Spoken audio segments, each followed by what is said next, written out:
हौजिक यामना अखोइगी पूरा फाइनल दी इलेक्शन जी हाइदोक्तरिमनिना अदुबो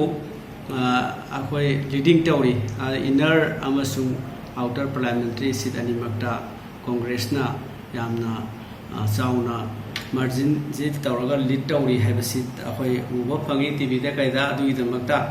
अखोइ पूरा फाइनल अखोइगी अनाउंसमेंट दी तौद्रिनिना अदो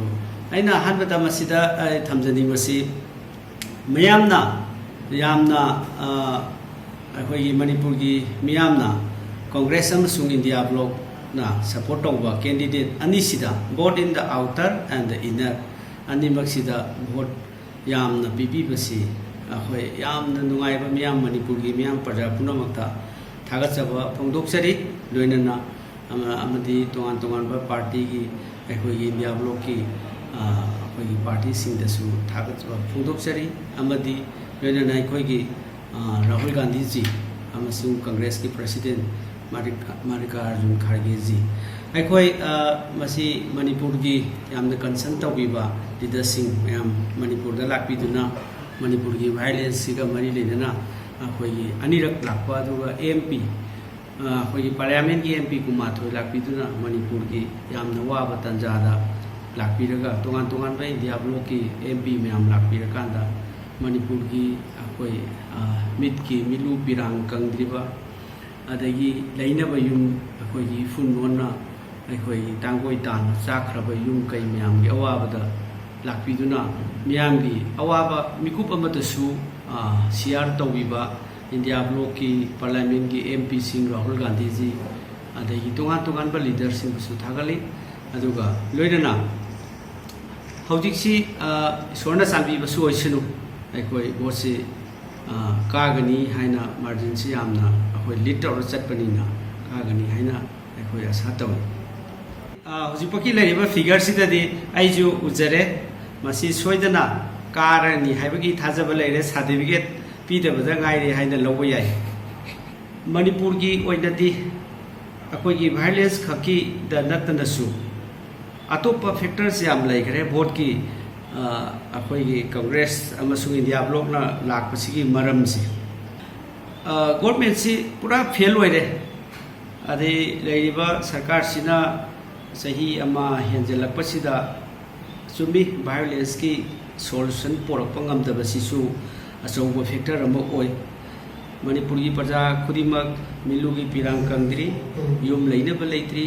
चानबा लैत्री डे टू डे अखोइगी एक्टिविटी मैम से पूरा अखोइ पैरालाइज तौरे इवन अखोइगी लाइक लाइसु तंबगी अदगी बिजनेस मैन मैम सिंह हौजिक से अदगी इकोनॉमी ब्रेक डाउन तौब खोलप मैम सिंह से लोइना मसीसु अखोइगी मफांग मफांग लोइना सपोर्ट तौरिबा फैक्टर अमनी लोइना अखोइ हौजिक इंडिया की ओइना येंगबदा ओपोजिशन लैबा मणिपुर से अनिमक काबा याबगी तंजा लाकपसे मसी अखोइगी पार्टी की सु लैरे इंडिया ब्लॉक की सपोर्ट सु लैरे वायलेंस की सु लैरे अदगी मरुइना अखोइगी पार्टी की लीडरसिंग इंडिया की अखोइगी इंडिया ब्लॉक की लैरिबा पार्लियामेंट दा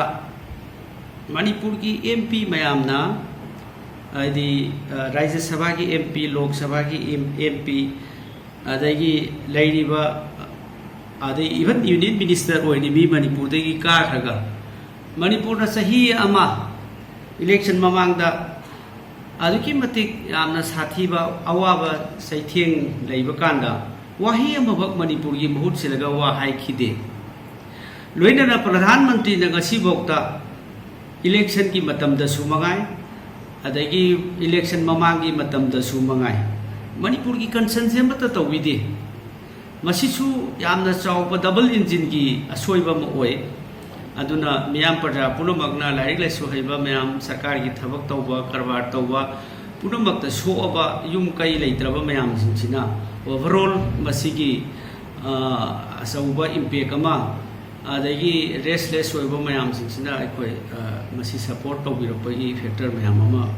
ओइ right after the ꯑꯩꯈꯣꯏꯒꯤ election ꯁꯤ poll ꯂꯣꯏꯈꯤꯕꯒ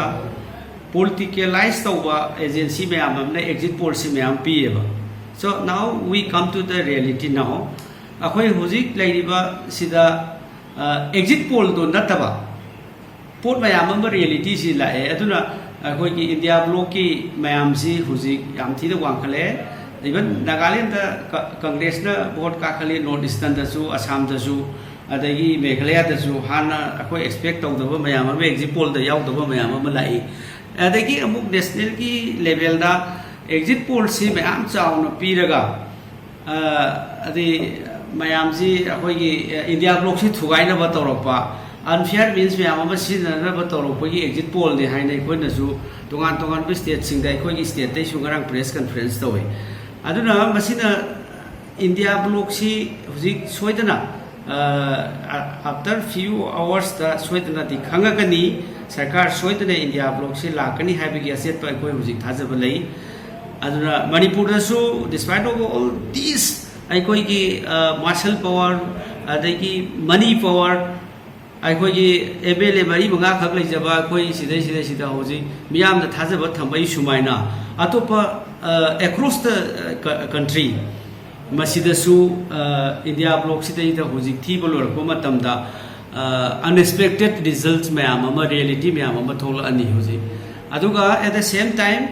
the arrogance of the honorable prime minister and the honorable home minister madu fed up tawdagi huzik NDA dagi kairaga huzik loi chenthoroga India block ki koi ki Rahul Gandhi ji unagre atop mayam koi ki Congress leader mayam huzik Delhi da unagre ngarang dang dei horoga koi ki NDA ki team mayam kairaga koi ki India block ta lakpa hogre ado huzik koi ki athuba matam da khangani huzik mo khuti final tawba di natri sumaina thamsage